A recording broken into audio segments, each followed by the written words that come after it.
flamme, il s'insurge, il parle avec émotion. Francis Gosselin. La façon de faire de la CAQ depuis sa première élection est devenue de plus en plus problématique au fil du temps et ça lui éclate en plein visage cette année. Ça nous éclate en plein visage cette année, j'ai envie de dire, avec évidemment d'innombrables scandales puis un sentiment là, que le carnet de chèques, même si on a beaucoup reproché au gouvernement de François Legault de faire des déficits, le carnet de chèques n'est jamais bien loin là, pour dépenser toutes sortes d'argent. Samuel Rasmussen est animateur et du balado Les Trois Afueras.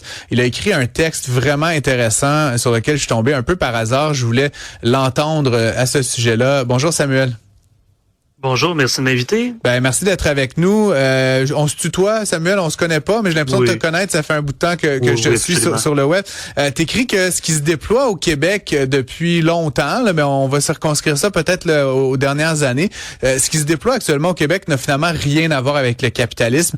Si c'est pas du capitalisme, qu'est-ce que c'est ce qu'on observe là, actuellement dans cet État, dans cette nation québécoise, selon toi?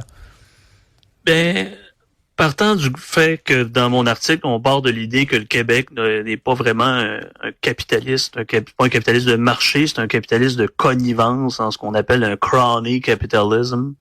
J'ai l'impression, c'est pour ça que j'en ai parlé dans mon papier, j'ai l'impression qu'on joue avec nos impôts comme un joueur compulsif. Joue avec des jetons de casino, puis au final, on n'a pas réellement un marché qui est très libre, là, essentiellement. Si c'est pas justement là, si c'est comme tu dis un capitalisme de connivence, qu'est-ce qui distingue ce qu'on vit actuellement au Québec d'une économie, disons, plus capitaliste, une économie mixte où il y aurait de l'intervention de l'État? Tu sais, j'essaie de tirer la ligne parce qu'il y a quand même des capitalismes un petit peu plus naturels où il y a quand même un État. Où est-ce que tu tires la ligne là entre ces deux concepts-là? S'agissant pas de répéter ce que mon ami Vincent Gelozo a dit hier aussi, j'ai pris des petites notes pour pas répéter quand même. Je veux dire, faut être original également, mais on est quand même assez d'accord sur plusieurs principes, dont le souverainisme, dont le libéralisme classique. Soyons modérés, là, s'agissant pas de vouloir, d'ailleurs, je vais sortir un papier sur Javier Milei et l'Argentine bien demain. S'agissant pas d'aller dans cet extrême-là où on va dans un anarcho-capitalisme ou d'une vraie austérité. On n'a pas vraiment connu d'austérité au Québec, de la rigueur budgétaire, mais c'est de limiter les pouvoirs, de faire en sorte que des cadres prescrits. Puis là, malheureusement, je vais devoir citer ou paraphraser Vincent Gelozo, c'est les règles du jeu qu'il faut modifier. Ce n'est pas les joueurs essentiellement. Donc. Dans le texte sur lequel je suis tombé, tu parles du cas notamment d'Inergex là, qui a fait beaucoup couler d'encre là, ces derniers jours, ces dernières semaines. Qu'est-ce qui te choque là-dedans, là, justement, la Caisse de dépôt, puis Investissement Québec? Là. Décris-nous un petit peu qu'est-ce qu'il y a, de ton point de vue, de vicié dans un processus comme celui-là. Je l'ai mentionné, excusez-moi, l'adage est très vulgaire, mais on s'entend que la provocation ici est là pour initier la réflexion et non pas pour être polémiste, pour jeter de l'encre sur du papier. C'est ça, c'est du circle jerking incestuel, pour le dire ainsi, là. Que ce soit Norvolt, que ce soit Inergex, que ce soit des entreprises qui sont lourdement subventionnées. On disait, il y a des gauchistes, quand même, il y a moins de 20 ans, qui disaient la privatisation des gains, mais la publicisation des pertes au final. Mais ces gens de gauche avaient raison au final, faut quand même leur donner. Donc c'est cette espèce de connivence. Juste, j'en ai parlé dans l'article, Pierre Fitzgibbon, désolé parce que j'allais dire son surnom, Fitzgibbon est maintenant c'est pas de moi là, c'est des amis Yann et Frank d'ailleurs, mais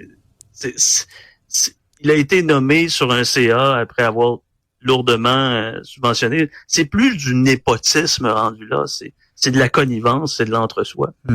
Juste pour ceux et celles qui ont peut-être pas compris le circle jerk, là, on parle d'un cercle de masturbation, là, juste pour être bien clair sur l'expression utilisée par Samuel.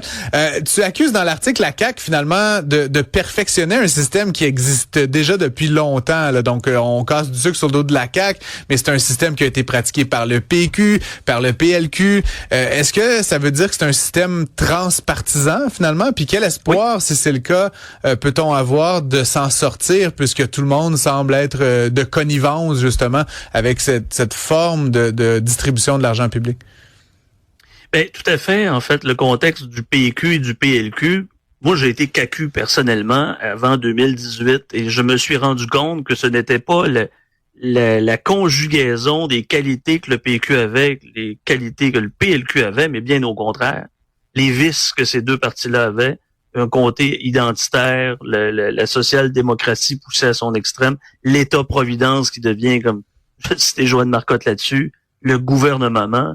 Alors, la CAQ, en 2 mandats, s'est tissée à des dépenses absolument monumentales. Et on l'a vu avec M. Girard, donc Éric Girard, le ministre des Finances, à quel point on est dans ce même train-train-là, imitant même le gouvernement fédéral actuel. Qu'est-ce que tu répondrais à ceux qui croient ou qui disent que s'il y avait pas ces subventions-là, tu sais, tu parlais de Lion Électrique, on peut penser à Nordvolt, la filière batterie à Bécancour, ceux qui disent, puis il y a peut-être un peu de vrai là-dedans, là, mais ceux qui disent que s'il y avait pas ces subventions, s'il y avait pas une présence de l'État, on se priverait d'opportunités d'attirer des industries stratégiques au Québec. Qu'est-ce que tu réponds à ces gens-là? Je ne suis peut-être pas docteur en économie comme toi ou Vincent. Je vais y aller de façon plutôt science politique de mon côté. Parce que c'est moins sérieux, ça, c'est vous qui allez me le dire. Mais essentiellement, c'est que cette connivence-là fait en sorte que ces règles que l'État donne d'année en année, de législature en législature, ne fait pas en sorte que l'État est un arbitre. Il devient un joueur. Et ce n'est pas d'ajouter un joueur, c'est d'écraser les autres, essentiellement en disant que au final, l'État-nation québécoise ou l'État-nation canadienne, ces gouvernements-là ont le monopole de la générosité. Ça empêche beaucoup de petits joueurs dans les secteurs notamment, dans la construction et dans les loyers, dans l'habitation. C'est quand même intéressant. Fred Bastien est avec moi en studio. Fred, est-ce que tu as quelque chose à ajouter? Il y a des gens qui nous écrivent, évidemment. Là, merci à tous ceux qui émettent des commentaires. Il y a Étienne de Montréal qui dit « Ça fait 5 ans que l'économie du Canada fonctionne aux subventions et aux enveloppes de la dernière chance, qui n'est jamais la dernière enveloppe. On fait survivre artificiellement les compagnies depuis trop longtemps. » C'est ce que Étienne pense. Selon vous, là, ça va prendre un changement de quel registre? Là? Comment on peut s'attaquer à cette culture-là? Ce n'est pas un registre partisan que ça soit, par exemple. Je pense que il est important que peut-être une autre voie à l'Assemblée nationale soit peut-être l'alternative, pas en parlant de changement. Vous savez, en 2003, là, Bernard Landry, Jean Charest et Mario Dumont parlaient tous du changement, qui était le parti d'opposition officielle au gouvernement. On va mettre ça modérément, les changements. Si on peut ajouter, par contre, un aspect plutôt contractuel, encore là, Vincent, je le ramène, des clauses crépusculaires qui permettent de revoter des lois, ou du moins de les relégitimiser, si je peux dire ça ainsi. Je pense que c'est l'encadrement complexe de ce système-là qui est à revoir entièrement, et peu importe les partis. Et juste pour préciser, là, quand on parle, parce que Vincent Gelozo en a parlé hier, quand on parle de clause crépusculaire, c'est de dire qu'on se donne une date, puis si rien n'est fait, ça meurt, en fait. Et donc, ça évite que la bureaucratie devienne toujours plus grande. C'est-à-dire, on crée cette patente-là, après 3 ans, 5 ans, peu importe, ça meurt, l'enveloppe est finie, il n'y a pas de reconduite automatique, et ça permet de faire un certain ménage là, à intervalles réguliers, ce qui est l'opposé de ce qu'on fait beaucoup actuellement, c'est-à-dire on crée des choses, puis là, il faut proactivement les démonter. Là, puis évidemment, il y a de l'opposition, il y a des intérêts particuliers, il y a du lobbying et tout ça fonctionne très mal. J'aimerais revenir sur l'expression, puis je vois pas, le circle jerk, mais on pourrait dire, dans le fond, la cour des petits rois, là, finalement, parce que c'est un peu ça. Il y a comme un marché de l'influence des gens qui sont plus ou moins proches du pouvoir, plus ou moins proches d'Investissement Québec, qui reçoivent des sommes là, sous prétexte là, d'investissement, de subventions, etc. Est-ce que c'est exagéré comme vision? Il y a quand même une vraie économie là derrière tout ça qui ne bénéficie pas de subventions, qui n'est pas en lien avec l'État. Comment est-ce qu'on peut tirer justement au clair là, justement ceux qui en bénéficient des autres là, selon toi, Samuel? En comprenant bien que la concurrence, ça ne se fait pas par un joueur qui écrase les autres, mais un arbitre, comme je l'ai mentionné, là. Le pouvoir d'arbitrage de l'État serait essentiellement ça, de veiller à une saine concurrence, de faire en sorte que les joueurs puissent se multiplier, mais au meilleur la poche, et non pas aux plus forts et aux plus subventionnés, et ceux qui adoptent plutôt des idées ou les aléas de l'État. Encore une fois, concrètement, comment est-ce qu'on revoit ça? C'est que oui, il y a les gouvernements, il y a le PQ, il y a le Parti libéral, il y a la CAQ et tout ça. Mais essentiellement, il faut modifier la culture de nos citoyens à s'intéresser davantage aux jeux politiques. Si on n'est pas capable de lire un contrat de téléphone cellulaire, on n'est pas capable de lire les clauses et contrats de nos banques et institutions, comment peut-on dresser un contrat entre les gouvernants et les gouvernés?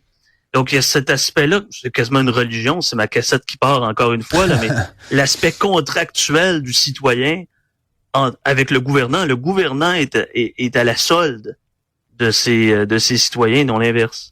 Et donc, on a, si je paraphrase, on a donc une part de responsabilité là-dedans. Je veux dire, les élus font les choses d'élus, mais c'est un peu aussi à nous de demander ces comptes-là, de choisir des candidats politiques.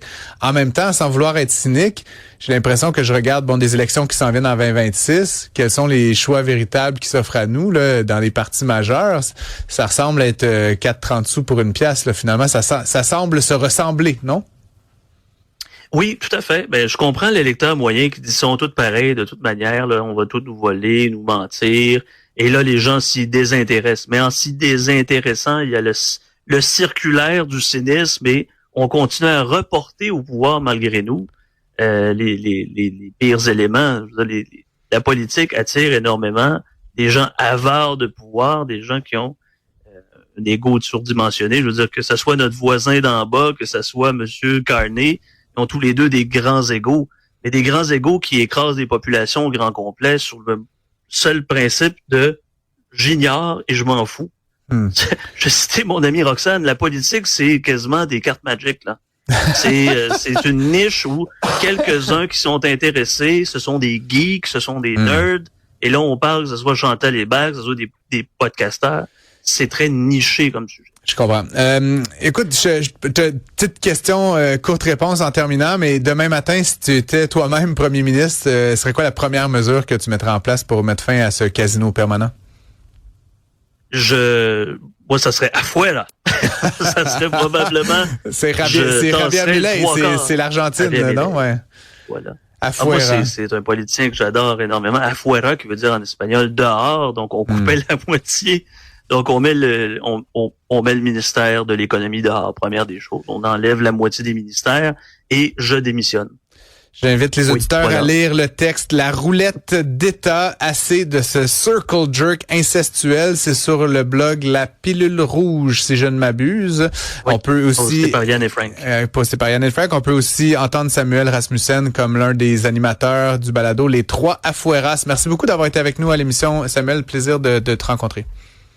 Un grand plaisir. Bonne journée à vous tous. Bonne journée.